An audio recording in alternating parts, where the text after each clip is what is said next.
We are very delighted to have Mr. Fabrizio Ferri, a legendary Italian photographer, tonight in Conversation Casa. This is the second time for Mr. Ferri. And tonight he will be in conversation with Our Lady of Fashion, as I call her, Grazia D'Annunzio. Tonight's talk is part of Grazia's ongoing series, Addressing Style, which has an especially exciting lineup this season. I won't introduce Fabrizio because Grazia is going to do it, but I really want to spend 2 minutes to tell you about the next events of Addressing Styles, because they're really worth it. So on November 13, we'll screen a documentary about Vicky, the Milanese couturier who completely transformed Maria Calla's image and sense of style. After the screening, Grazia will chat with Simona Segre, the author of the only monograph ever written about Vicky. Then on November 20th, we'll open a fascinating exhibition on fashion on the sky slopes during the fascist era, organized in conjunction with the 2026 Winter Olympics in Cortina. And finally, on December 2nd, we'll talk about Rosa Giannoni, a remarkable woman, designer, activist, and proto-feminist who dressed some of the very first divas in Italy. But for now, let's get started. Please join me in welcoming Grazia D'Annunzio and her guest, Fabrizio Ferri.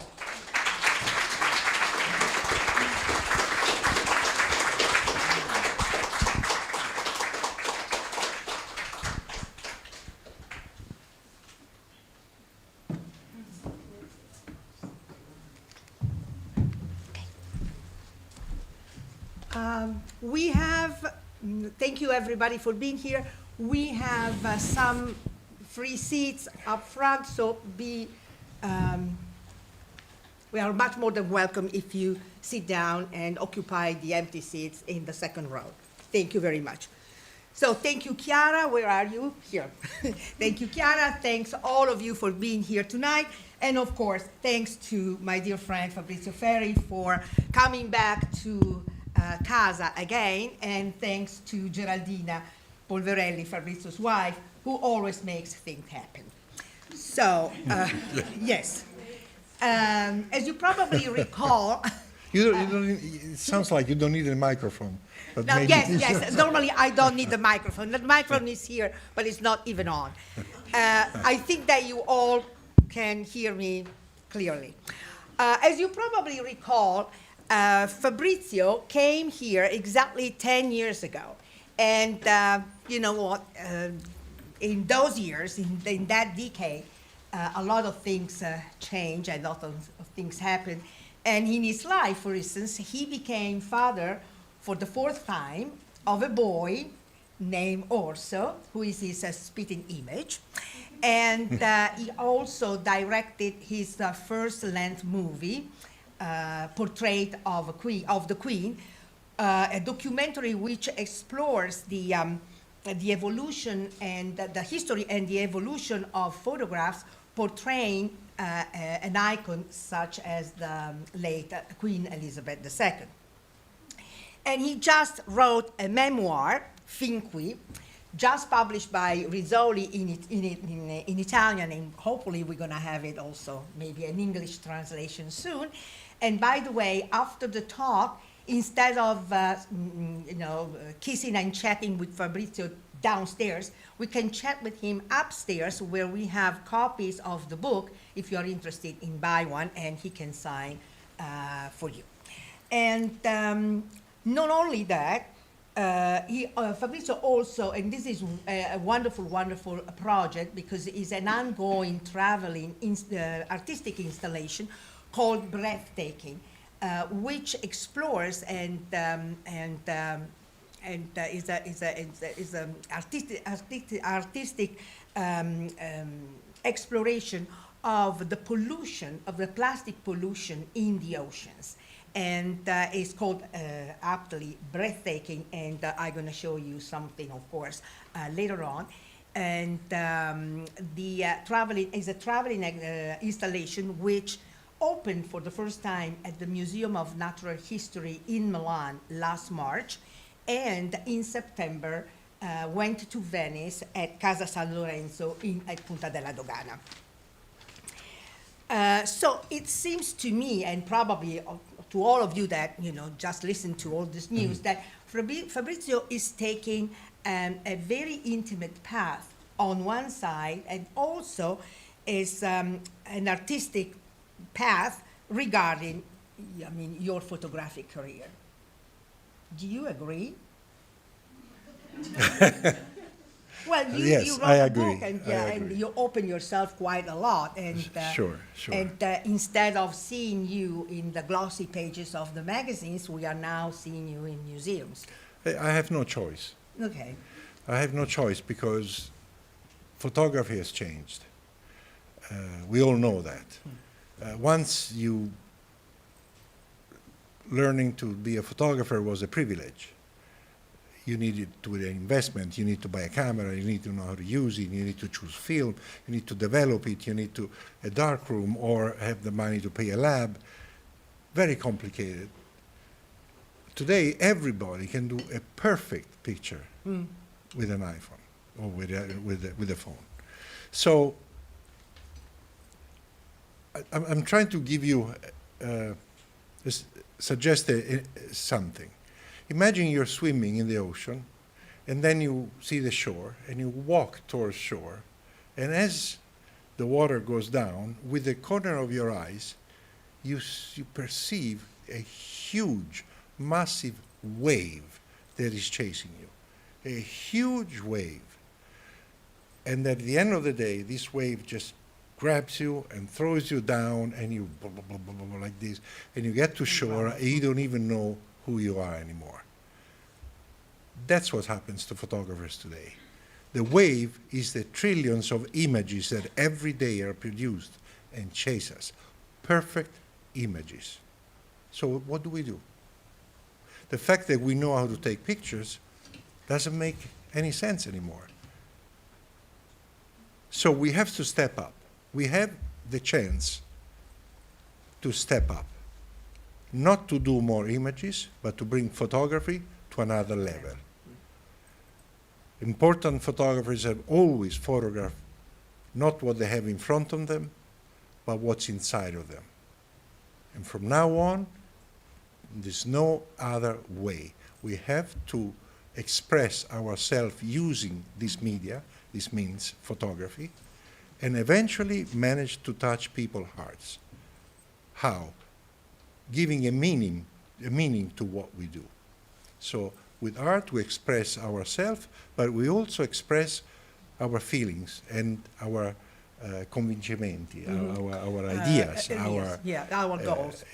And again, eventually we'll touch someone's heart.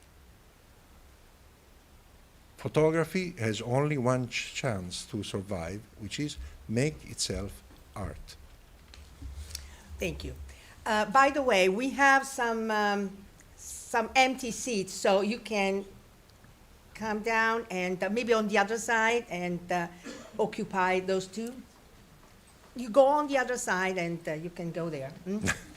Okay, I'm directing the traffic here. Thank you. So now let's start with the book, Fin qui, Until Here. Why did you decide to write a memoir? That's a very easy question for me because I never decided to write a memoir. What happens is a few years back, my wife Geraldina makes things happen, as she said, casually mentioned that I had an appointment in the afternoon. I had a call scheduled with someone that I never heard of. And I said, what is this call for? She said, well, it's your literary agent. I said, my what? Yeah, you're going to write a book. So, well, wait, what do you mean? You have to write your story. I heard so many times your stories, and it's time to write them down. So I made this call, very encouraging, and in full unawareness of what was going on, I started writing, and, I couldn't stop. And he just kept writing and writing and writing, as Geraldina kept editing it cruelty, with a lot of cruelty, what I was writing. I remember once, I just mentioned this once, where I came back with 60 pages, and she read them. We were about halfway through the book, and she said, you're not here. It's well written, but you're not here. Where are you? And she threw 60 pages away. so I had a very tough editor for this book, which is my wife. What happens, the thing is she was right. Sometimes you write with your heart, you're sincere, your feelings sort of take over the words, they guide the words. But other times you write because you want to tell a story. That's stupid. That has no meaning. That has no heart. And I was able to trick myself, but not good enough to trick Geraldina. And that's it. So now we have this very sincere book that is Finqui.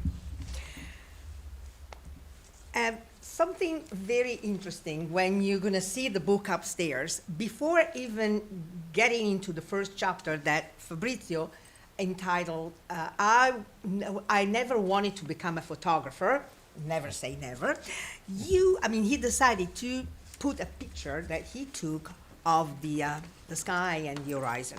And next to it, he put a text, a very interesting text that I would like to read it to you, or you want to read it to them? No, you can read it. The horizon is called absolute perception. The horizon is a visible sign that limits the ability to perceive the infinite.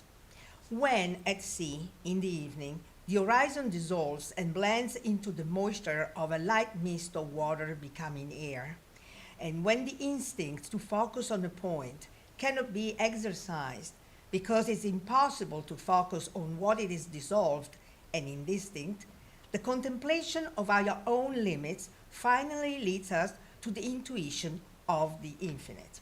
The impossibility of perceiving the horizon is the perception of the infinite. The imperceptibility of the infinite is the absolute perception. Why you put this introduction, which is quite unusual?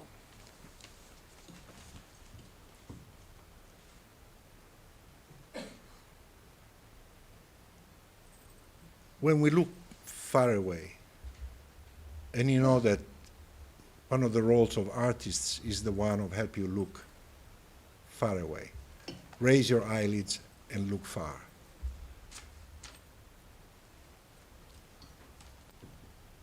The horizon, it's a very precise line that we can focus on. And that keeps us from perceiving the infinite. Imagine if the horizon wasn't there, we could perceive the infinite. But we can't because of the damn horizon sitting there all the time. So that day I was on a cliff watching this, and all of a sudden I realized there is no more horizon. I was by myself watching this light after sunset, and I realized that I was perceiving the infinite. I was finally able to do it. But I knew that the horizon was back there. And also, what most important is that from that day, also when I look and see the horizon everywhere, I always know that the infinite exists. I have faith in that. So to me, these few lines are my definition of faith. And I believe that without faith, the human being is not even human. Now, let's meet the Ferris family. Mother Giuliana and Father Franco, two left-winged intellectuals who soon became protagonists of the history of the Italian Republic. So what kind of parents were they, and in which environment did you grow up? But they were very beautiful, as you've seen. Yes. Very charming. And they both, as teenagers really, 18, 19, 20, they were members of the GAP, the Gruppi di Azione Patriottica. They were partisans, and they fought the Nazi in Italy. as young as they were. And my father was also captured by the Nazis, was tortured, and that's why he got a medal. And after the war, they became what was already in their heart and in their mission, communist intellectuals by profession. They worked as intellectual to conceive and then make so that a better world could be drawn and actually happen. So I remember growing in a family of people that believed in the possibility of conceiving and then creating and then living in a better world. They had amazing friends, their generation, a little older. Some of them contributed to write the Italian Constitution. I would say that the major confusion about what the communists in Italy have represented and have been is that they chose the name communist, which associated that party to dictatorships and totalitarian regimes. But the Communist Party in Italy was a democratic party and had nothing to do with that. In fact, it criticized everything that happened in Hungary, in Czechoslovakia, and everywhere. So I remember their friends coming for dinner, people that had been 20 years in jail during fascism, and they survived, people that were heads of the Communist Party, Antonello Trombadori, Giancarlo Paglietta, Maurizio Ferrara, who was also my uncle, coming from Napolitano, who was our president. Who was also, yes, our president, and that would come for dinner and fight, screaming. I mean, I remember from my bedroom hearing their voices, screaming and fighting, people ultimately thinking the same thing, believing in the same things, in the same future. Yet, the strength with which they had to demonstrate their ideas was so full of energy in these people that survived the war that created this incredible noise and sound and beautiful memories in me that I was in my bedroom. I would then stand up, get out of the room, walk to the hallway, and show up in the living room where in a cloud of smoke, everybody was smoking cigarettes at the time, they would seat me either on my mother's lap or on the armchair, and I would just listen to this incredible concert of these voices of people that yet all believing in the same things would just expose their points of view with an energy that is unheard of. A passion that I must say also, I'm going to just skip quickly to another. Yeah. One of the friends of my family was a couple. They were French. She had very long eyes and very particular eyes, very Piercing intense, eyes. piercing eyes, and always wearing like a turban on the head. And he had some very different eyes, crossed, but really crossed, with little glasses that didn't straighten them. And but he was really a lover of the Coppa Olimpia at Giolitti. Giolitti is a famous ice cream place in Rome near the Parliament. And so I would go, I was 12 and a half year old. I already had my little Lambretta, which is a scooter. He would jump on the scooter behind me, and we would drive from Via Salaria all the way down, which is not on the outskirts, but way far away from the Parliament. We would drive all the way down to the center of the city, go to Giolitti, sit on a little table like this one with two Coppe Olimpia, which are about this high, with whipped cream and chocolate and vanilla, and not talking much because he spoke only French, I didn't speak French, but smiling and eating until everything was done, and we go back. And okay. Only years later, I understood who I shared the Coppa Olympia with. It was Jean-Paul Sartre. and his wife, Simone de Beauvoir, was waiting at home discussing with my mother about feminism, about everything that was relevant at that time for women of that profoundness. He would come with me and eat ice cream. Yeah, So, so let's also meet Fabrizio when he was a young, 17. Yeah, Yeah, 17. 17. I mean, it looks like his little boy that much. And here, probably 16, something like that. This is 18. 18. And So- this has a strange story. It's a self-portrait. But it wasn't vain. I mean, the reason why I shot this portrait is that day I had a bad accident with my mother's Fiat 500. The Fiat 500 was open, and I'm tall, so I was driving, looking out of the roof because I couldn't really. So You at a had certain accident. point, at a traffic light, someone that was supposed to, it was green to go, didn't go, stopped the car for I don't know what reason, and I was about to go down and up. I didn't see him, and my car, boom, smashed right against him. And my eye opened up and fell like that, boom. So I ended up at the hospital, and they put terrible stitches here. Luckily, then it was done a second time better. So when I went home, I said, I got to remember this, and I shot this picture. But the eye, it's in the shadow, so you cannot see it.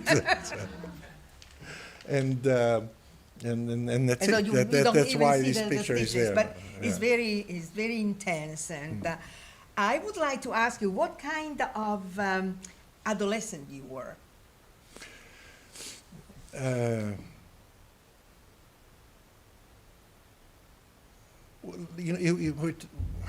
I was an adolescent when it was 1968, 1969, 1970. So, those years, what they represented for young men, young women, students. We all wanted to have, we didn't want to wait to grow to have a meaning, to mean something in the society.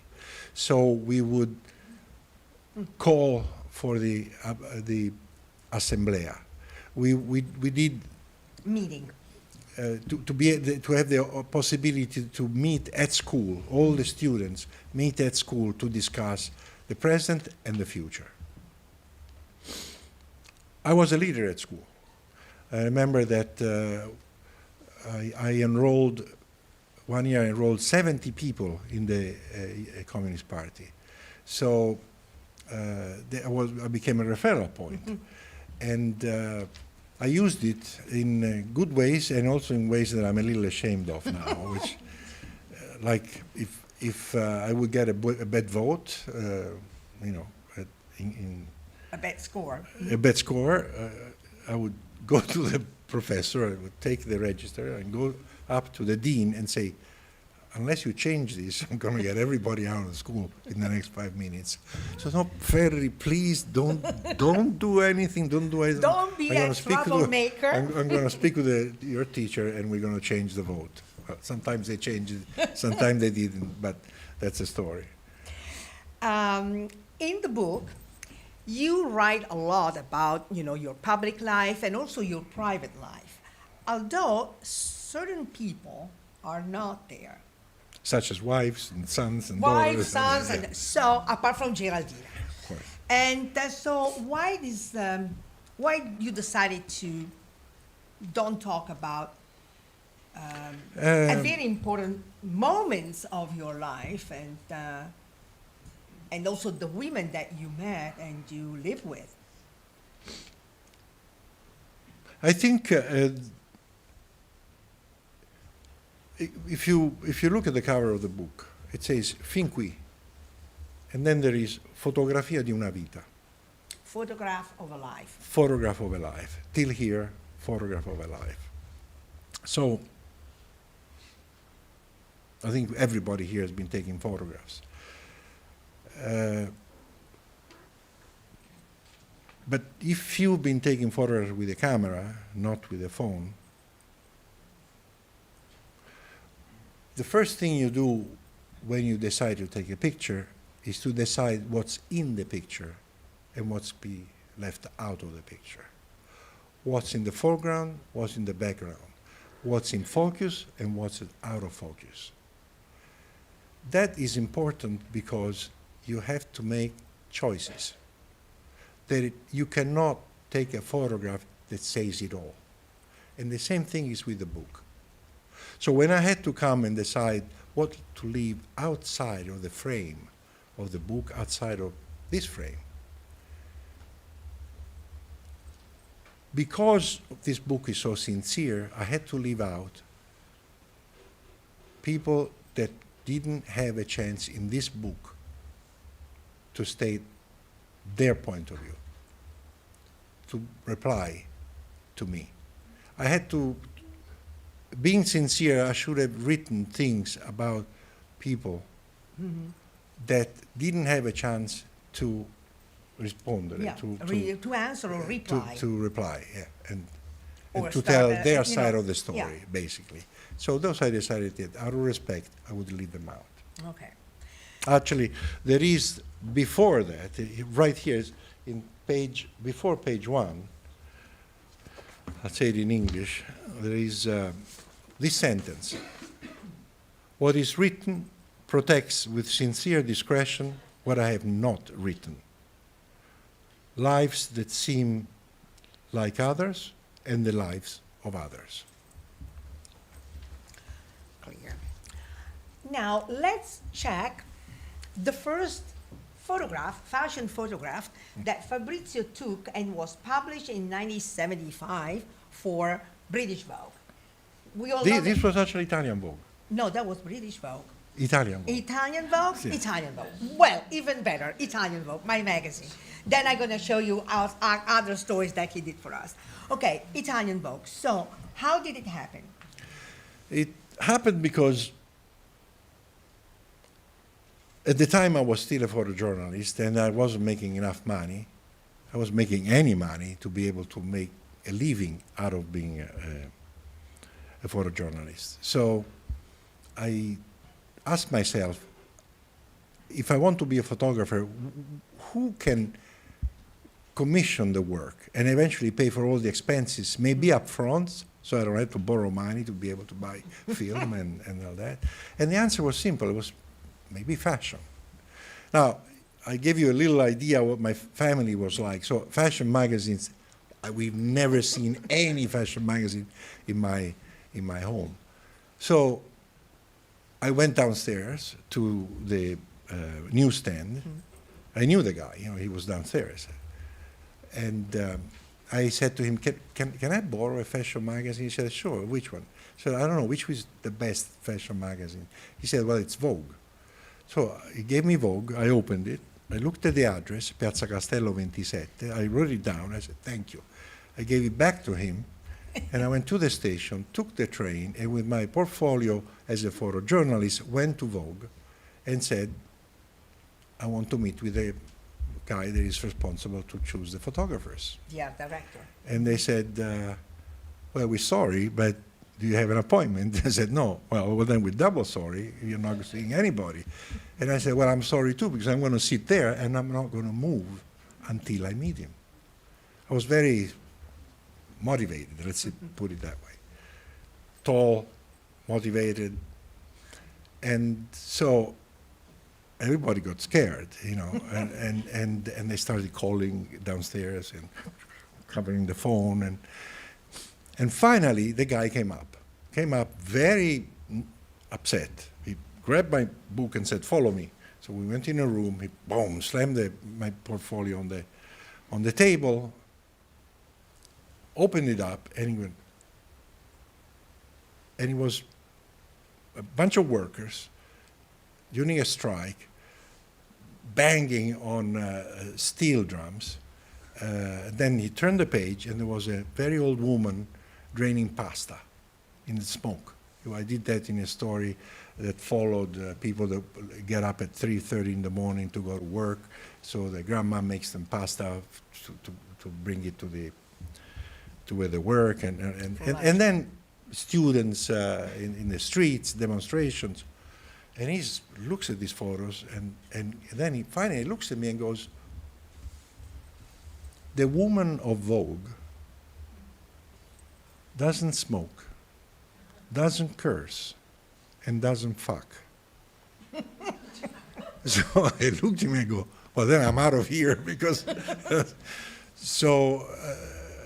but I said, "But before I go," and I really burst out laughing. I said, "Before I go, do you understand what you just said?"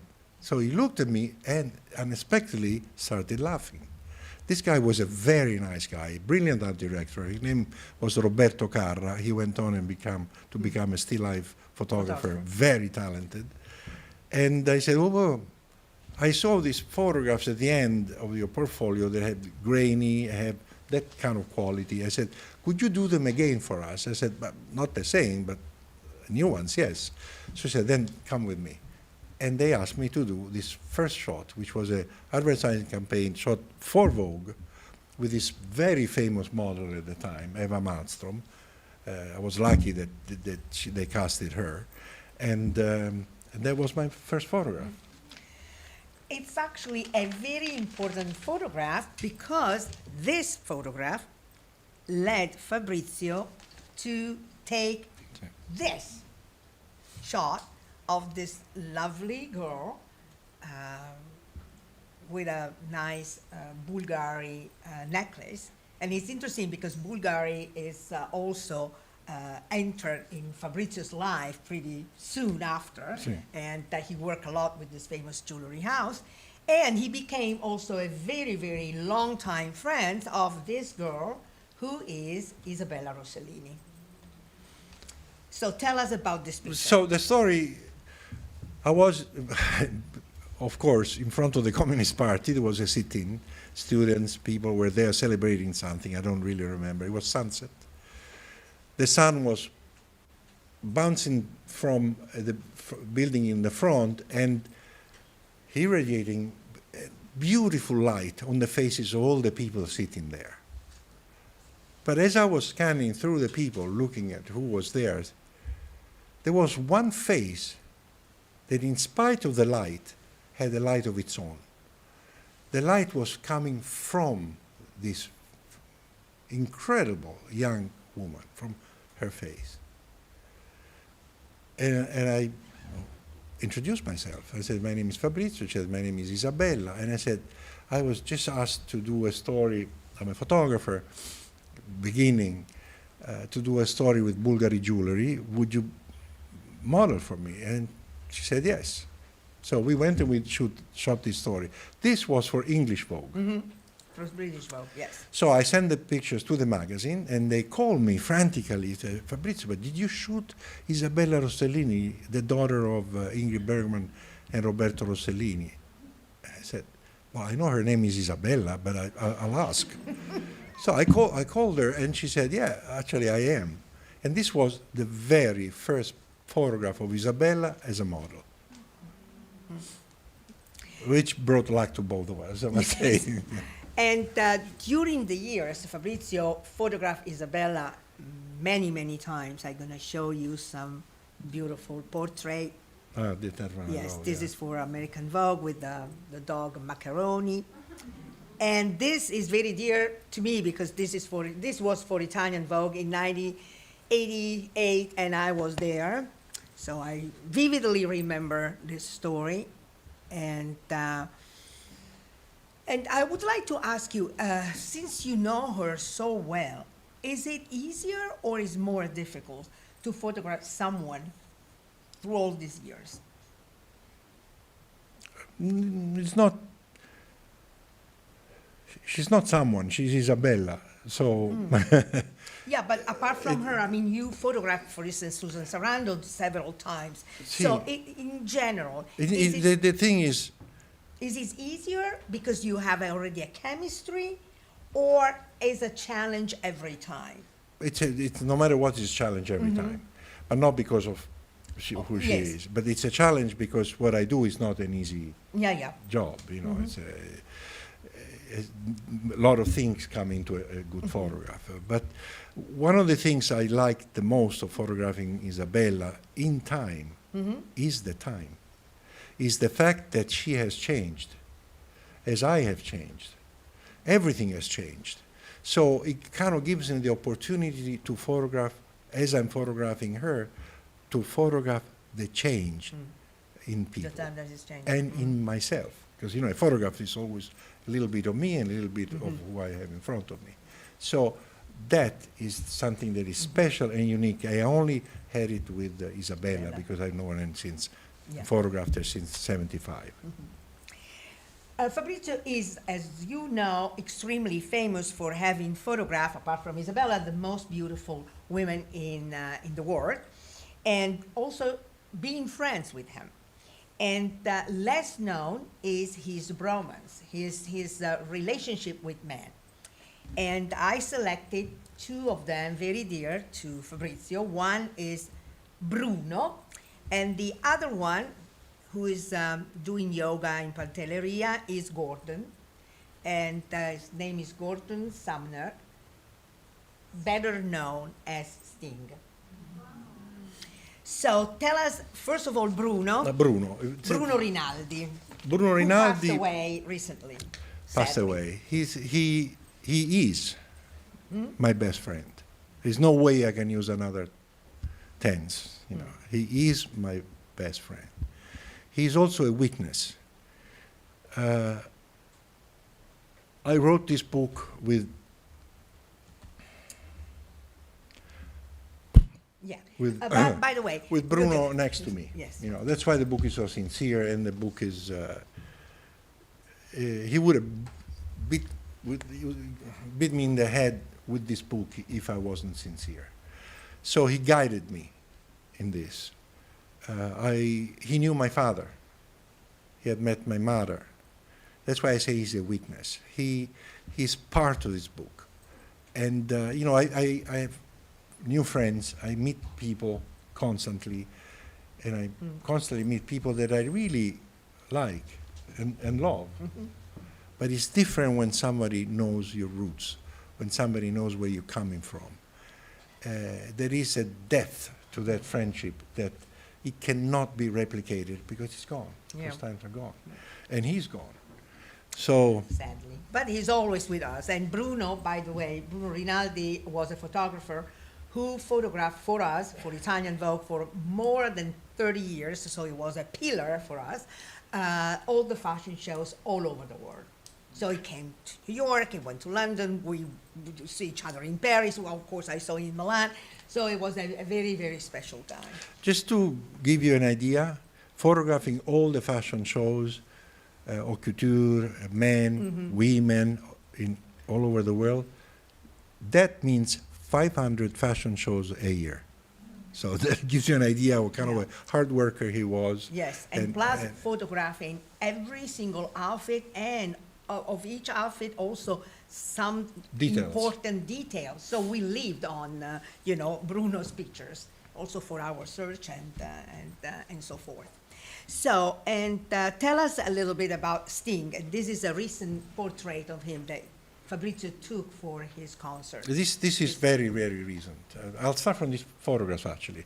They called me couple of months ago, and you know he's starting again touring with his opera, The Last Ship, and he's be performing in every replica and every night in this. And I photographed Sting many times since 1995 when we met. And they told me, Fabrizio, you think you can show his eyes? And all of a sudden I became aware that in all the photos that I shot of Sting and that others took of Sting, you never really see his eyes. Because he's kind of a private person, he's always kind of lowering his head, and he doesn't like to be photographed. So his eyes they are so piercing and so strong, never really shown in the photographs. So I said, okay. And he came to the studio, and we shot this. So I sent him just one photograph. It's going to be everywhere. We were in Paris a few weeks ago, and every corner this photo was there. He loved it, and it is one of the few photographs where you really see his beautiful, piercing, intelligent blue eyes. What do you like about Sting? Well,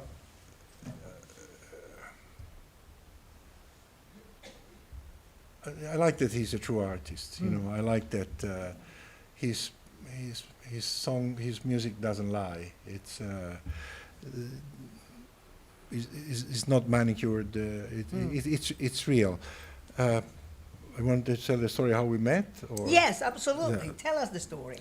So I got this call from someone that knew him but didn't yet mention him. And she said to me, we have a friend who's kind of a famous person, and I'd like to know if you think, I never met this woman that called me, if you think that someone famous would have a good time spending August in Capri. I said, well, Capri is a gorgeous place. If he wants to lock himself in a room or in a house, it's a perfect place. But if he's looking for privacy and wants to have a different kind of vacation, well, I doubt Capri is the right place. So you have to tell me what he wants, was he's expecting from this. She goes, I see, but don't you have a place in Pantelleria? I said, okay. So tell me, what is this? Who is this person? I said, well, this person is Sting, and he's really looking for a place where he can have some inspiration, and he would like to be in a private place. He says, okay, I get it. I have a place in Pantelleria. There is a whole side of my property. There is 4 friends, and so he's welcome to come with whoever he wants to be with him. So he came with a family, as I always did. Didn't even go and pick him up at the airport. Didn't greet him. That place, it's for them. They have to feel at home. It's their place. I don't greet them. It's not. They have to feel that that's their place. It's not an hotel. And so the next morning, it's windy. I had a beautiful palmetto, palm grove, and I see in the palm grove, I see this blonde hair coming in, wavy because of the wind, and a woman with a white dress. She comes to me and introduces herself. I said, my name is Trudy, I'm Sting's wife. I want to thank you for having us, and then I also want to tell you that Sting would like you to take his photographs. I said, come on, you don't have to say this. You're here to rest. Just go and have a good time, enjoy the sun, enjoy the wind, and don't worry, you don't owe me anything, so, okay. Next morning, same thing. She walks, she gets in the palm grove, comes in the front of the Damuso where I was and say, I'm back, Sting really would like you to take his photograph. I said, but come on, I told you, we're all here on vacation. I don't have anything, And again, it's very kind of you to offer, but I know he's here to rest. I'm sure he doesn't want to take photographs. Okay, so the third day,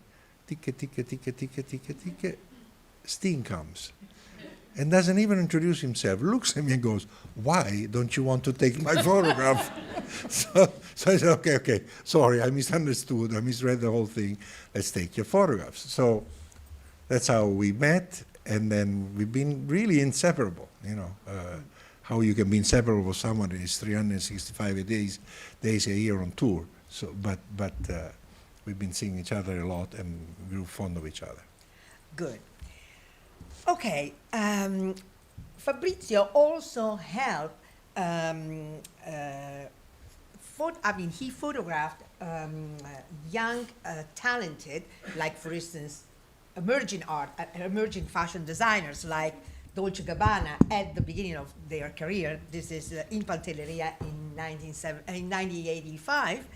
And he also helped some of them, like Dolce & Gabbana, for instance, to shape their image. And if you can tell us a little bit about this first Dolce & Gabbana campaign that was shot in Sicily, in the island of Pantelleria, which is a wild island south of Sicily, where Fabrizio also had a wonderful, wonderful house. And this is interesting because it was the first advertising campaign that really shaped the ethnicity of Dolce & Gabbana, the fact that they were very rooted in the Sicilian folklore and history and the image. So tell us, how you came up with this idea to really stress the Sicilian side of these two designers. That one is from Milan and the other one is from Sicily. It was the mid-'80s, and I'm photographing every day, the pret-à-porter, which was being born in those years. Sometimes I would spot a dress and say, who's that? And they would say, it's Dolce & Gabbana. Who's that? It's Dolce & Gabbana. So I grew interested in who were these Dolce & Gabbana that made these interesting clothes. But nothing like now with the Sicilian. It was clothes like they had buttons that would make you could shape the dress on yourself with automatic. With press buttons. Press buttons, yes. So, but things interesting, And I said I'd like to meet them. So at the time I was more famous than they were, and they had no money. They didn't have an office. They lived in an apartment near the Tribunale in Milano. And they gave me an appointment to the tabaccheria, bar tabaccheria, Yes. downstairs. The tobacconist shop. So, no, I could have told them to come, but I really wanted to show my interest, and I went. So we sat down at this tabaccheria with the, where you play lotto, and and we sit down. They're very embarrassed. At that point, I'm embarrassed too. And we start talking, and they say, we really have a problem, and we really hope you can help us. We're trying to get past this Sicilian thing. We are here in Milano, and we are like the designers from Sicily, and we got to get rid of this heritage because we want to become international. So that hit me. I said, well, the only way to become internationalized is to be sincere, to be authentic, to believe in your roots, and actually to marry with your clothes, with your collections, your land, Sicily. And they said, but what do you mean? I said, I'll show you. I'll do your photographs. Let me do your first catalog, image catalog. They didn't have the Sicilian clothes yet, but I said, you can understand where we're going from here. So we went to Sicily, we went to Pantelleria, and we shot this photograph. That you can see the aside from this black thing that doesn't have a shape, but the other one is not. Yeah, this it is was not a t-shirt, yeah. it's just a. But the feeling is there. There is something dramatic. There is something important, that neorealistic, and they got it. And this was the beginning of their growth as designers, rooted with their image rooted in Sicily.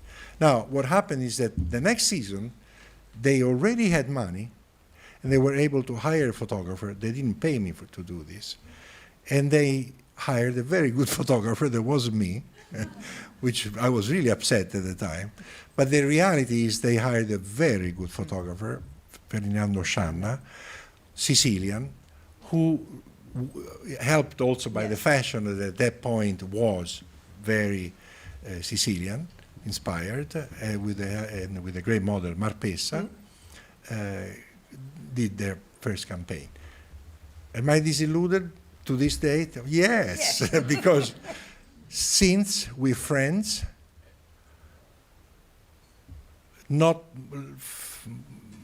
long ago, like 3 months ago, I got a text from them saying, we owe you forever. But I never photographed for them again. It's strange, you know, it happens. And nothing bad, but it's, but again, I have to be sincere, so. Fabrizio also photographed the first campaign, the first men's collection of Calvin Klein. That's another story. This is another story. In 1993. And actually it's very interesting because in 1993 the beauty canon, the masculine beauty canon was completely different from the models that he picked. So the Rasta and the scruffy white Caucasian guy. I mean, think of Ralph Lauren. You know, the model that was dominant, the male model that was really the one in the early 90s was waspy, you know, very Bruce Weber kind of type. So tell us. Okay, so 1993, I'm at home. I was living on Central Park West, and the phone rings. The real phone rings. And I pick up, and I hear this voice, very deep, like, Fabrizio. So I say, who the hell is this? And I said, who is it? I said, it's Calvin. They say, Calvin who? Calvin Klein. I said, okay. So I think I met him once, maybe. He said, I need to speak with you, and I have to ask you a question. I said, okay, sure. So we have to meet. When? And he goes, now. So, now, where are you? I'm downstairs. So that was started to get a little spooky, because how did he know where I lived? Okay, he had my phone number, but so okay, I'm coming down. So I will go down. He's there. He's got this car, kind of limousine, handmade Mercedes. You have no idea. The car was like, I've never seen one similar. You know, he was completely a craftsman. So I jump in the car and we go to, almost like with Dolce & Gabbana, we go to a little coffee shop. He gets out of the car, leaves the door completely open. So I say, I wonder, should I leave the door open too? I said, I'm going to shut my door. So I close the door, cross the street, and go to the coffee shop. We sit down, and he goes, I have a question, and only you can answer it. So I said, okay. I'm starting my men's collection. How do I talk a 50-year-old man who's been wearing Armani all his life to switch to Calvin Klein? So I said, you can't. You have to go after his son. And he goes, he gave me a hug. We parted ways. And he went on to create his men's collection, thinking not of the 50-year-old man wearing Armani for 30 years, but thinking to a younger generation with a younger approach. Of course, he asked me to shoot his first campaign, which was this one. He didn't have anybody in the team, so I had to bring him a stylist and an art director, and he didn't have the clothes. He had no clothes. So what do we photograph? Yet. So the stylist needed clothes. So we used Armani's clothes. Took the label off. And no one noticed that? No one noticed it. Because that came out with Calvin Klein on it. I mean, those pictures were everywhere. labeled They as were Calvin everywhere. Klein. GQ and Norma Vogue. I mean, wherever. And but these clothes are actually Armani's.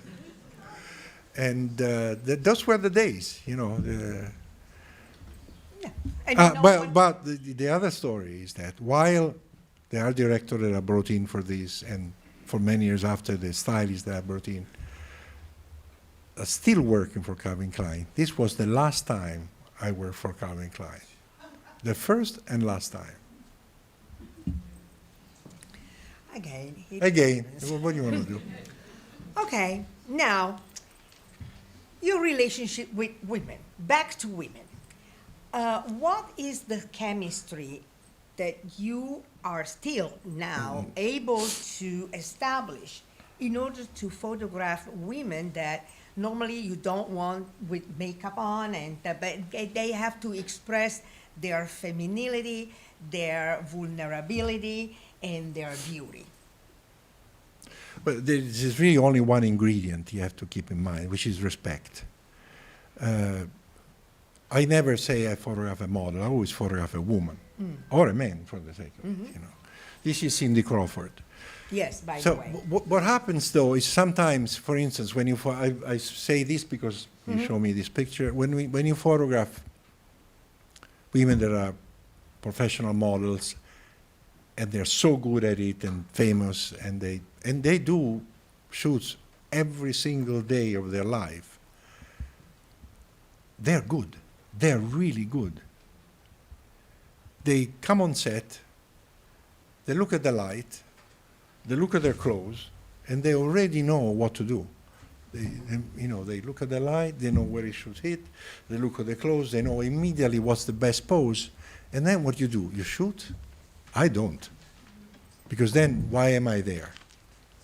So you even encounter this problem that you point the camera and the model, the woman, the man looks straight at the lens, not at you.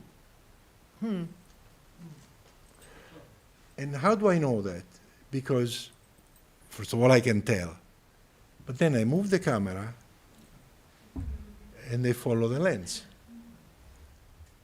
And I move the camera and they follow the lens. So I have to do different things that I have to do to break that. Sometimes I take the camera slowly and I put it on the floor, and you see that they go. And then I say, what are you looking at? And they wake up. All of a sudden, they become aware that they are just looking at the camera while they should be looking at me. And so that's one of the things I use. But another one is there, your hands. You really put your hands on their face, on their hair, and you really press hard until it almost hurts. Not that I could do this today anymore. No, the we world don't has do changed. movement, I yeah. couldn't. I possibly would get sued if I do that today. But at the time, you could do this. You could really say, "You can feel me, right? I can feel you here." So then you slowly back up, and when you're at the right distance, that's the only moment where you pick up the camera. I just go like this because my assistant was always ready, and take the camera, never losing eye contact, and you go clack, one shot, and that's it, it's done. You also convinced a lot of top models to undress in front of the camera, and you photographed a lot of naked, women. And I'm going to show you a little portfolio, and because we are running a little bit out of time, we're going to maybe discuss one or two of them. And I really like Fabrizio's naked photographs because he is a constant study of sculptural, human shape. And he elevated the naked portrait into a kind of artistic level. Well, Okay. yes.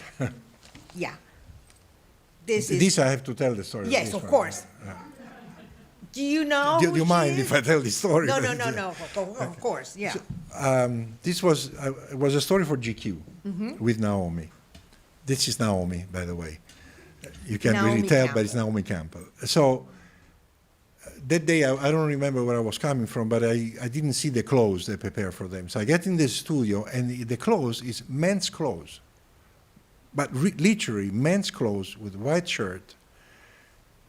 And she put one on, and she looks stupid, men's pants, wrong size, men's jacket, men's shirt, white shirt, and she's looking at me, and I'm looking at her, and I'm looking at the people from the magazine and say, look, I'm not doing this. I'm not photographing these clothes on Naomi. So she goes, okay, so but what do we do? I said, well, do we need clothes to do good pictures, me and you?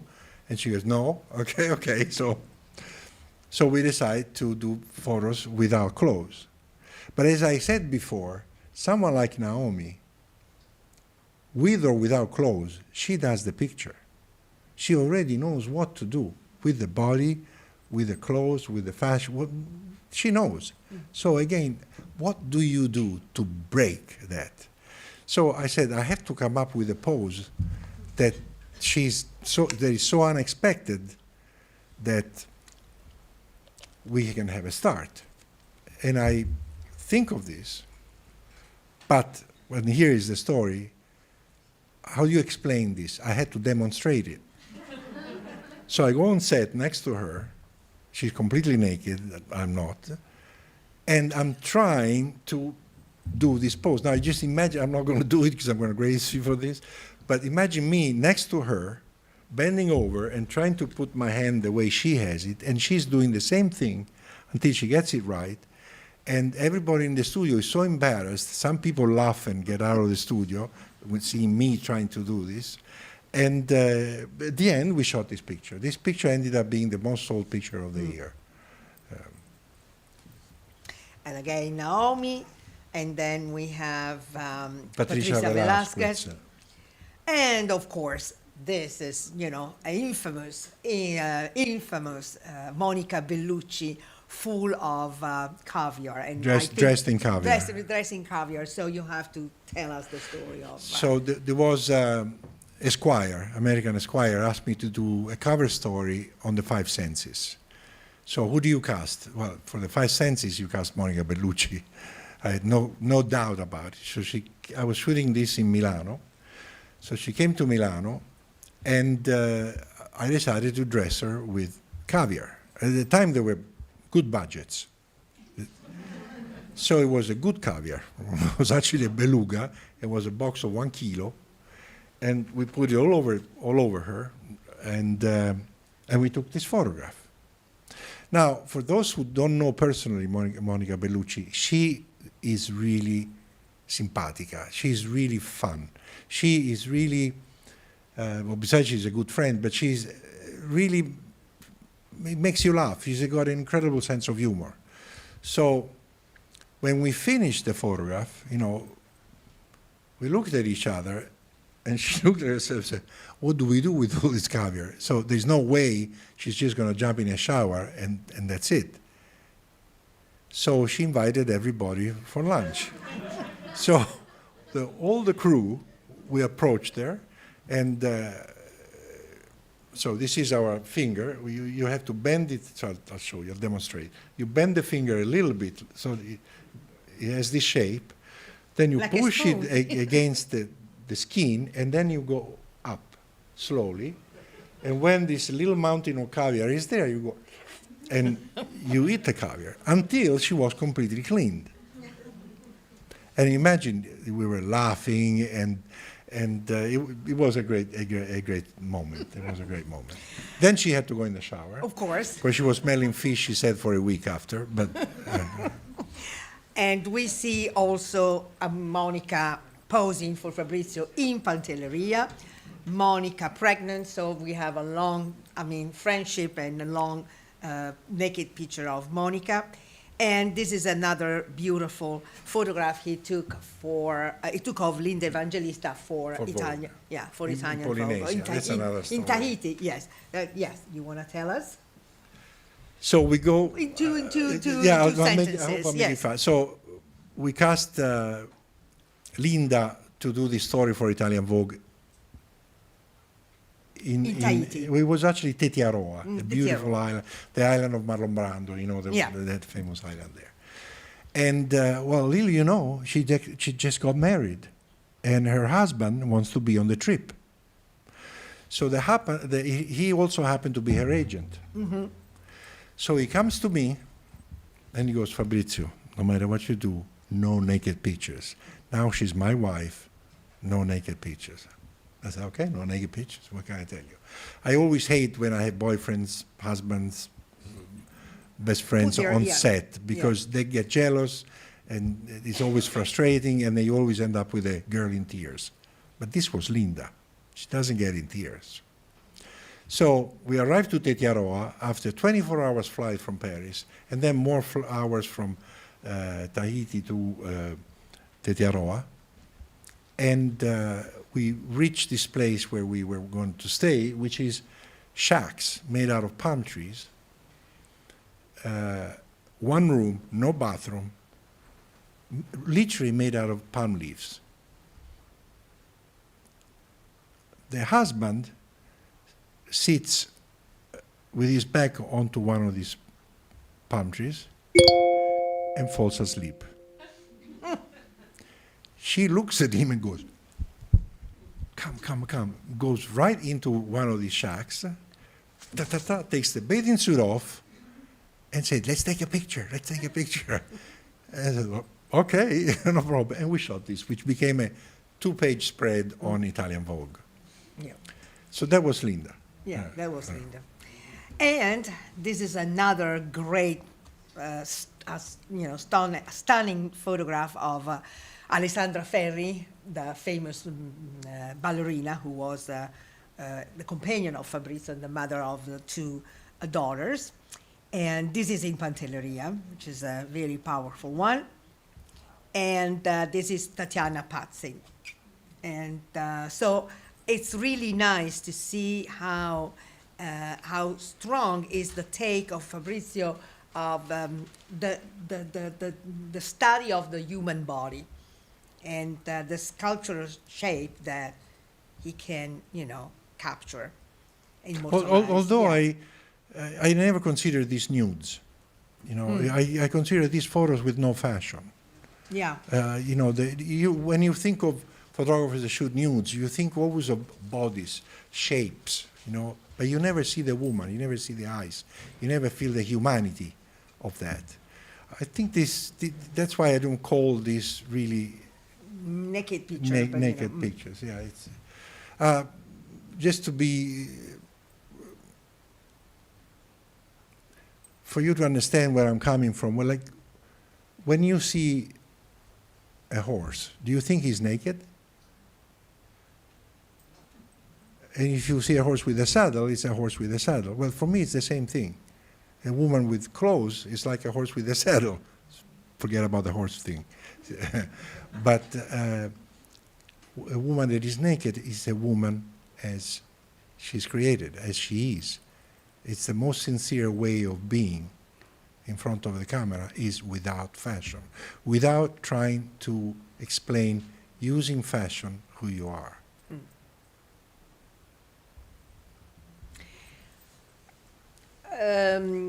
Believe it or not, Fabrizio also made models cry, following the path of the late Bob Richardson, who made cry Donna Mitchell back in 1967 on the pages of French Vogue. And models here, like Christy Turlington. Christy Turlington, thank you. Like Carla Bruni and Julia Roberts are slightly upset. So what the hell did you orchestrate it to have them so upset? Well, and so emotionally involved. It's all different. Christy, she was crying because I was doing a book called Terra, which was actually never published. Was actually never published because she didn't want me to use this photograph, and I was upset, and I decided not to publish it. So, in order to, this was known as the most beautiful woman in the world. This is Christy Turlington. Christy Turlington. So, we were doing a book called Terra, and I really wanted to. I was sure that she had it in her. So when I asked her to come to the island to do this book, this incredible woman arrived, and I had to start with something that was going to bring her out of the whole fashion, beauty system so that she could have express something that she never expressed before. So what I do, there is a place called Bagno Asciutto, which is a natural sauna on top of a mountain, hard to reach, with an opening that is about this narrow and all crooked. And you go in, and it's about 80 degrees, really hot. So I tell her, go in there, find a seat, naked. I'll call you when it's the time. I left her in there for 1 hour. And she stayed in there for 1 hour. When I called her, this is how she came out. She was in tears, although she was so hot. She was actually shivering because she was scared. It was dark in there, pitch black actually, and the volcano breathing inside of that hole, you know. And she came out, and we shot this picture that I think is a very strong, a very powerful one. Very powerful portrait of her. So here, Carla is not in a great mood, as you can see, but that's not my fault. Okay. That's at least. because of what her boyfriend had just told her over the phone, and which is that he was just, just announced that she was going to have a baby with his ex-wife. So that's, what caused her to be a little upset. Of course, she was crying, so we had to redo the makeup. This is in between makeups. We lost an hour doing that, then we lost the light, and we had to start the next day. He would call back. He would say, "Oh, Padron, you have to understand," and she would crying again. And so it was 3 days of trying to do these photographs, and in the end, I settled for a photograph where she actually cried. And Julia? And what and about her? Julia, she was the smile. She was really the smile. But we were started working, and I shoot very few frames each time. My sessions last minutes, if they last minutes, even less. And so I took this picture, and she can tell that I'm not interested in her smile. And then I'm going for a close-up, and she started crying. She's actually literally crying. And I said, "What's wrong, Julia?" And she goes, "I cannot even start thinking that this session is over." Oh, she was so She was so sweet and so sad. Sweet and sad. So I said, "Well, I don't know what to say. The photos are done, but I make very good rigatoni. So if you want..." So that's how we became friends. We went home, and I cooked rigatoni. So she ate a big plate of rigatoni, and then she fell asleep on the couch? Not on the couch, on the window, actually, on the ledge of the window. Yeah. And I went to sleep, and then we met in the morning and said goodbye, but we stayed friends. Yeah. Okay, now let's move to, something more cheerful. No, but you know what, this is very important, and it's the passion that Fabrizio has for music.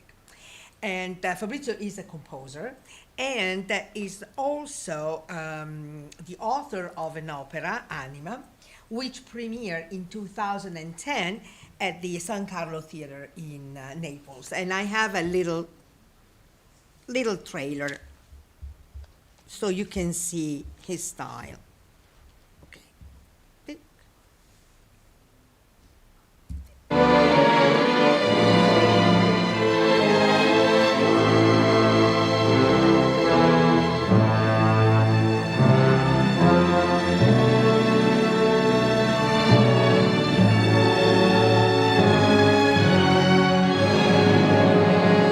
Whole life stories told by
together an opera like this? It took a few years. It took a few years to write it, and it took a few years to arrange for every instrument each of the tracks, or each of the pieces. So the story of Anima, it's the movement of a multitude of people from one part of the earth to another part of the earth in search of a better life. It's really the story of the world. All of us probably come from different parts of the world. It's not it's not only a classical piece, it's music written today, so it has different souls, it has different meanings, and it has different performers, like a classic orchestra of 80 pieces. There was a chorus of 100 pieces. There was Chris Botti with a group, the trumpet player. Even Sting sang a beautiful song that is not here for this opera. And it was done in the San Carlo Opera House, built in 1754, the most beautiful opera house in the world. And that's the story. Just working now on to redo it, yes. In a different venue? In a different venue, and we'll see. We'll see. I don't want to say anything, but we'll see. Something that you probably have seen in the movie theaters, and if not, we have a teeny tiny trailer, and it's Fabrizio's full-length documentary portrait of the Queen that I already mentioned before. It's interesting to notice that Fabrizio in this documentary is not only the director, the movie director, but he's also the director of cinematography. And this is a kind of... And the cameraman. And the cameraman. It's a very peculiar combination. I mean, only the Coens brothers, for instance, are both directors of cinematography and movie directors. Akira Kurosawa, for instance, David Lean, and Steven Soderbergh. So he joined this group of masters, so very good. I was unaware of this, but I'm glad. And so let's watch briefly the trailer, and I have a couple of questions. And then we're going to move to Breathtaking, which is the real deal of the evening.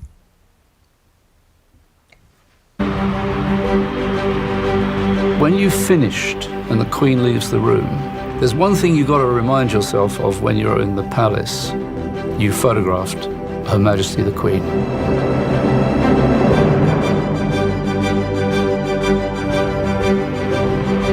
She's the most photographed woman in the world. You don't take a photograph, you make it. I can never find the word to describe what she looked like. Her Majesty doesn't smile on cue. She smiles when she feels like smiling. This Queen is my idea of who the Queen is. She's so famous, but none of us really know who she is. The Queen is the value of family. Admiration, love, Respect, guidance, leader. God bless her! Really good portrait tells you something about the person, not the photographer. God save the Queen. She's embraced the winds of change. She's inspired admiration, affection, and for many, an enduring love.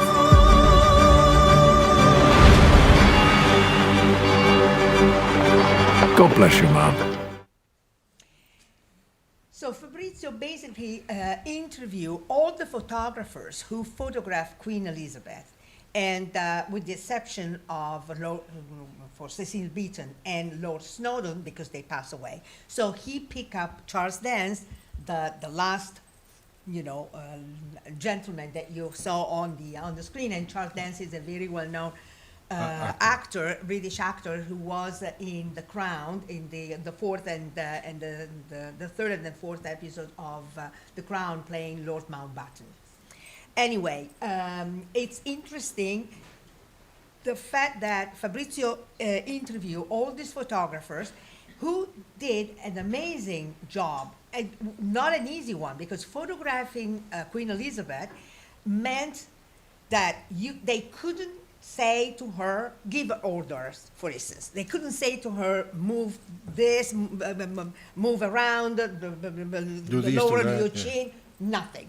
And, but at the same time, the pictures were extremely important as a vehicle of communication, because La Regina, the Queen, never gave an interview in her life and only spoke to the public in a special occasion. So the picture of her was the only way to communicate with her people and the people all over the world. So who is, for you, the best photographer who captured Queen Elizabeth that you have interviewed?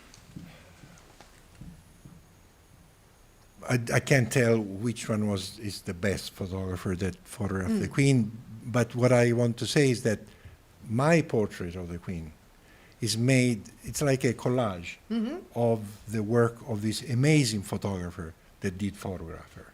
As you rightly so mentioned, Queen Elizabeth, nobody knew what she thought. Nobody, because she could not be interviewed. Nobody could ask her questions, so she would never give an answer. So we all think we knew her, but we didn't. All we knew was her images, her photographs, shot by these incredible talented photographers that she picked, because she was a good photographer and she loved photography, and she liked to handpick the photographers that would work with her. It was very beautiful process. The stories that the photographer told me, and they just couldn't wait to tell me because they knew who I was, I knew who they were.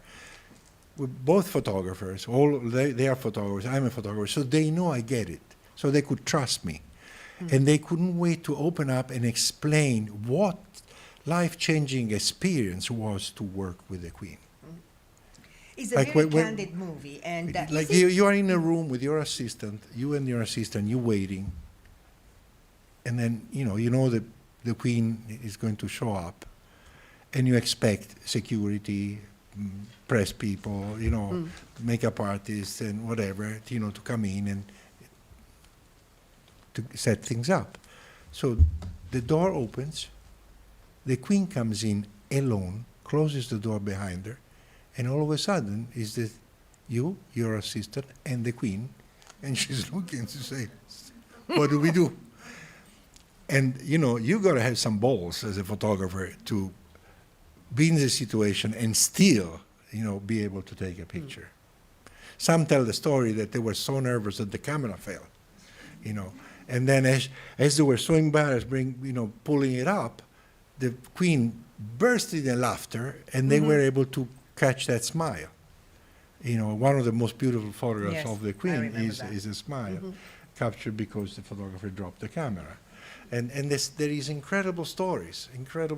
Is the movie available in yeah, it's on Apple. Okay, on Apple. So Portrait of the Queen. It was, in Italy. It's very candid. It's very interesting. It was in 220 cinemas in Italy. Yeah. Here it was in the US was in 500 cinemas first, then 600, and then it was projected in Australia, for instance. It was so successful that they did it again for Christmas. And then all over the world it was a great success.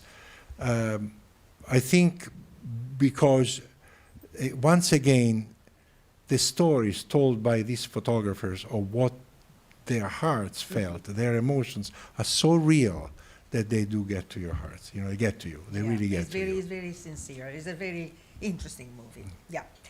And now here is Breathtaking, the highly emotional, acclaimed installation that you conceived about plastic pollution in the ocean. And this installation was carefully curated by a PhD historian who happened to be, again, Geraldina, the girl who makes things happen, and he's an art historian. and also with the contribution of the performer artist Marina Abramovic, who was responsible of the sound. The sound, right? yeah. So tell us the inspiration about it, and then this is just to, yeah, and we're gonna go, the inspiration, why you choose these famous people, and then. Why don't we show the photos first, and then we go back to this? Absolutely. So Fabrizio selected Can some. we lower this slide for a moment, Yes. Julian? Thank you.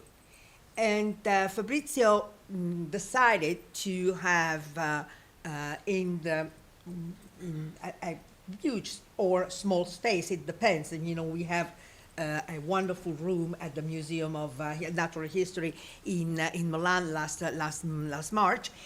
He had a coffin full of water in the middle of the room, and the room was surrounded by this gigantic close-up of celebrities, all suffocated, all wrapped up in plastic. And I'm going to show each of them to you. We have Isabella Rossellini, Susan Sarandon, who really looks like a corpse, and Caroline Murphy, a famous famous model, Elena Christensen, another famous top model, the actress Julianne Moore, Naomi Watts, and Bridget Moynihan, Sting. And Sting was photographed recently, and he was for the Venice installation. So it's not only a traveling exhibition, but it's an ongoing project, and other, you know, celebrities will be photographed along the way by Fabrizio. Gala Gonzalez. Gala Gonzalez, she's a Spanish influencer. Mitzi Copeland, the famous ballerina. Willem Dafoe, Charlotte Gainsbourg, and again, Isabella Rossellini. So let's go back to the first room. Okay. So the way this whole breathtaking story happened is because my daughter Emma, she sent me 2 images of a dolphin and a seal suffocated in plastic bags. The images were very dramatic, let's put it that way. But what was more dramatic was what she wrote underneath. She said, "What can you do?" And that's when I started working on this project. You know, when you work on a project, you don't really think. We gather these plastic pieces from beaches in Italy, here, and as we went along, I started thinking, these photographs, they're not photographs. This is not a show. I cannot do some pictures to show how good I am. This is not the meaning. This is not the purpose of what we have to do. We have to do something different, more meaningful. And then I said, no frames. So I said, how am I going to hang these pictures? And that's when I thought of these nails, hand-forged nails. And I was thinking, because I'm telling the truth with these photographs, and truth has always been crucified. So that's why the nail. And then the nail is what, you know, each of these photographs is the big format, large format photograph. They are nailed to the wall. It's painful, this nail that pierces, you know, makes a hole in them. Then I called these people. Some of them are friends, some of them are not, but they called each other. You have to come and do this with Fabrizio. You have to trust him. And I didn't say anything. They just knew they had to come, that it has to do with plastic pollution. They didn't know what to do. In the beginning, it's because I didn't know either. So we started taking these photographs, one at a time. And I would come up, or they would come up with what to do with the plastic. But they all understood that what they had to perform was the last breath. As they were dying, suffocated in a way or another by the plastic. The idea behind all this that we're not just killing the life in the oceans, we're not killing the oceans, we are ultimately killing ourselves. That's what's in this story. Furthermore, this is not a denuncia. How do you say a denuncia? Denounce. A denounce. This, I hate this. I hate that in order to feel good, we step back to have enough length to stretch our arm, point our finger to someone that we say it's your fault. Where were we while the world became what it is today? We have to understand that we are as guilty, as responsible for this situation. So it's not a denounce, it's una chiamata di correo.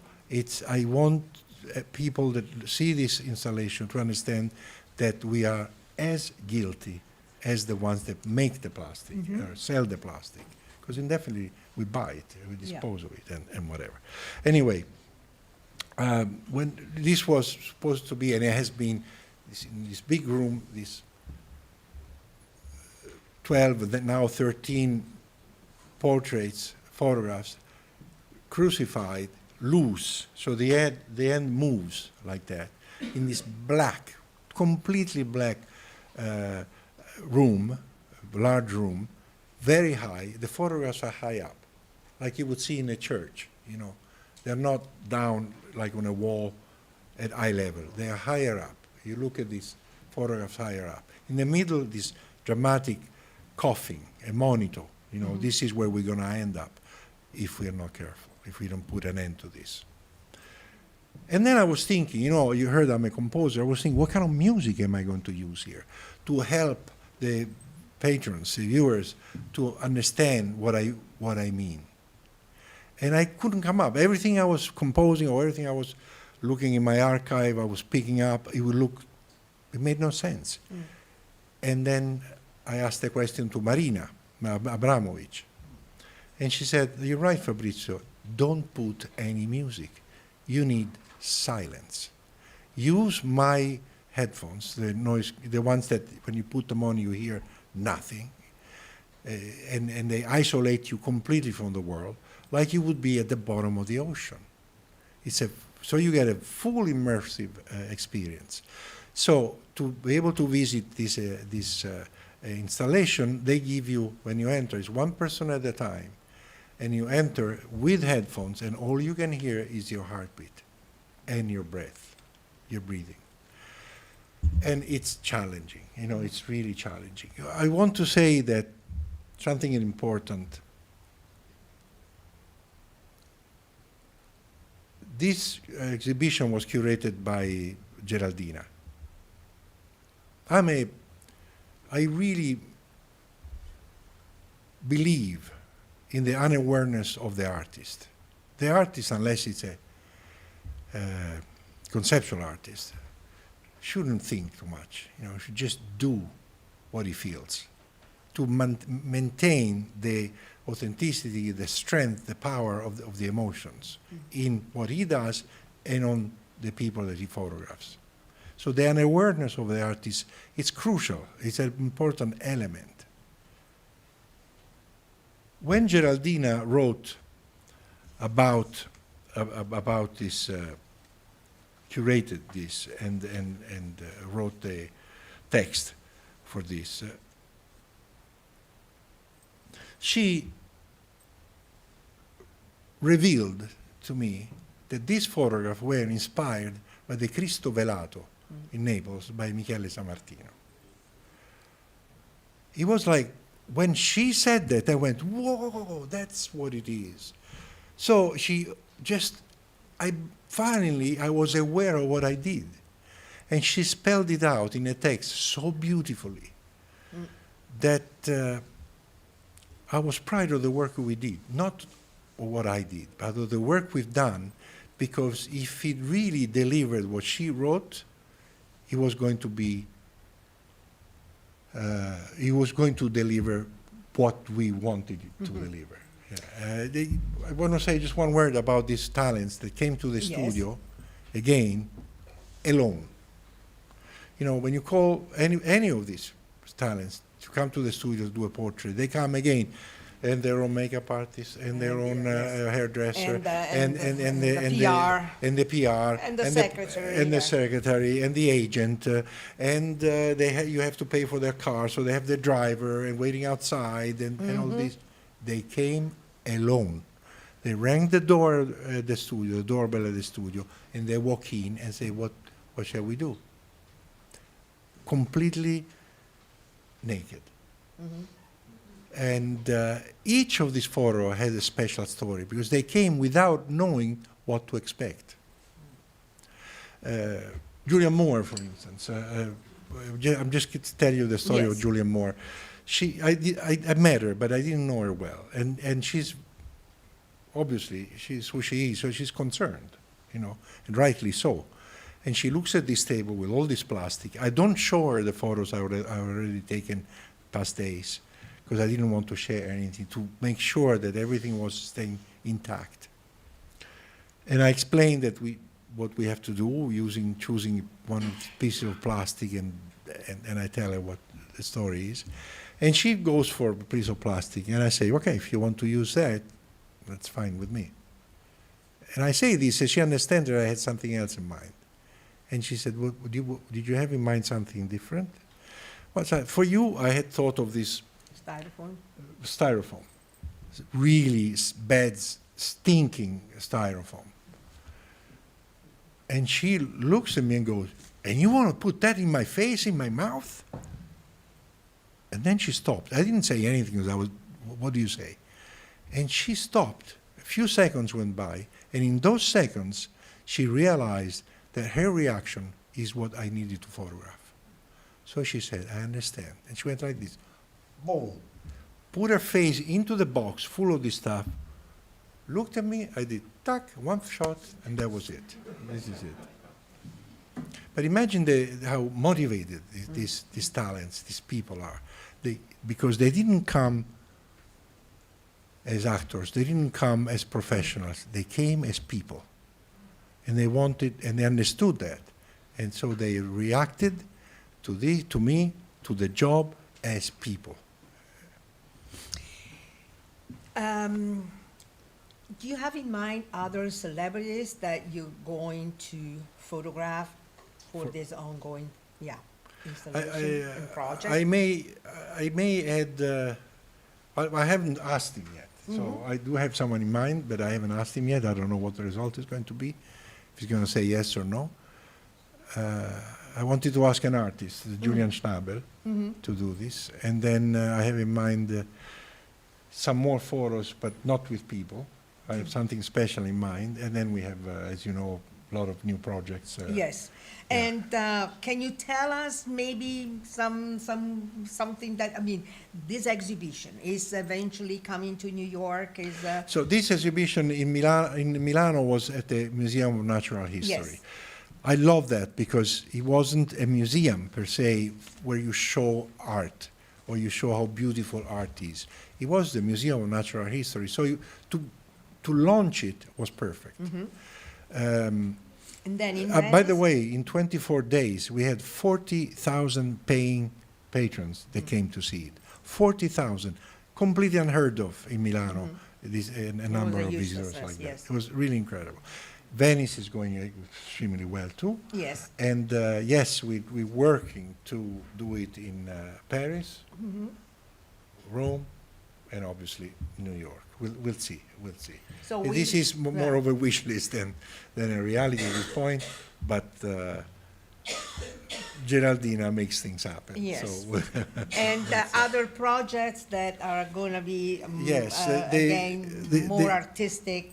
I think I was, maybe I should say the word lucky, maybe. See, what happened, I told you in the beginning how photography now must become art, must make itself art, otherwise it's dead. This is a statement that I make, but it's something quite obvious. And the question everybody has in their minds is, what is photography going to be? And I think I was in a position to show what photography can be with this installation. And that's why it was so well perceived. Not just because of me, in fact, my history but could the have... subject, but, yeah, but the subject topic. and the meaning of what photography can become now. So this is just the beginning. So we have other projects with the very, very prominent museums. Good. At this stage 3 in the next years. I cannot mention them yet. Maybe I can mention Rovereto, but no. Rovereto I can mention. And what is Rovereto? Rovereto is a very important museum Well, in we Italy. know. You know, the Yeah. Art Museum. Modern, Yes. modern art, MART, and they're doing a show called on the body, but in sport. Oh. And as they were telling us the story, Geraldina, sorry, but she remembered some photograph that I took of American athletes from the Olympic team in the desert. And she proposed them to the museum, and they agreed. Not only, they also chose, yeah, I'll be a little vain, but they chose one of my photographs to be the cover of the catalog, the banner of the exhibition. Wow. And then to be the big poster in the city, and also huge banner in the Stazione di Milano. Oh, great. And they dedicated to the 6 photos, a whole room. Out of 300 photographs. So Well, it's big achievement. So, thank you, Fabrizio. Oh, thank you all. No, Thank you all. thank you very much. Thank you for this wonderful chat, for being naked and sincere in front of us. And if you don't mind, we're going to go upstairs. So if you are interested in buying fin qui, Fabrizio can, yes. Fabrizio, yes. certo. Fabrizio can sì. can do it. 1 second, he has to thank his collaborators, and then we're going to go upstairs. My work, you don't do my work alone, you know. You can be lonely, lonesome at times, but when you work, you have to have people you trust with you. And I couldn't have done this work without the people I trust, because if I trust people on a set, everybody else trusts them, such as the talents that you see. So I want to thank Charlie, my caterer, who's my right hand. I want to Patrick, who's our equipment manager at Industria, Mael, who represents the studios, Leslie, who sends the invoices and makes us survive, and of course Geraldina. Okay, thank you. Adesso ci salutiamo.